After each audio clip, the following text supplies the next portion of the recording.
பைத்தியக்காரர்களே, 77 எம்ஜிஆர் முதலமைச்சர் என்றால் திமுகவிலேயே அவர் சட்டப்பேரவை உறுப்பினராக வெற்றி பெற்றவர் என்கிற வரலாறுகளை போக்கிரியே தயவு செய்து முதலிலே படித்துப்பார்.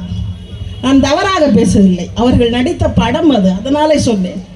தவறாக பேச மாட்டோம். திராவிட முன்னேற்ற கழகத்தின் மேடையில் எம்ஜிஆரை போல ஜெயலலிதாவை போல நாங்களும் வந்து விடுவோம் என்றால், நெற்றியிலே விபூதி பட்டையும் கழுத்திலே உத்தராட்ச கொட்டையும் உடலிலே கதர் சட்டையுமாக வலம் வந்த எம்ஜிஆரை திராவிட இயக்கத்தின் பக்கம் சேர்த்தவர்கள், ஈர்த்தவர்கள் கவியரசு கண்ணதாசன் அவர்களும் தலைவர் கலைஞர் அவர்களும். அதற்கு பின்னாலே தான் அவர்கள் திமுகவிலே சேர்ந்தார். அன்றைக்கு மத்திய அரசாங்கத்தினுடைய அரசியல், அவர் திமுகவை விட்டு வெளியே போனார், தனி கட்சி தொடங்கினார். 77 எம்ஜிஆர் முதலமைச்சராக வந்தார். எல்லோரும் எம்ஜிஆர் ஆகிவிட முடியாது, எல்லோரும் ஜெயலலிதாவாகிவிட முடியாது.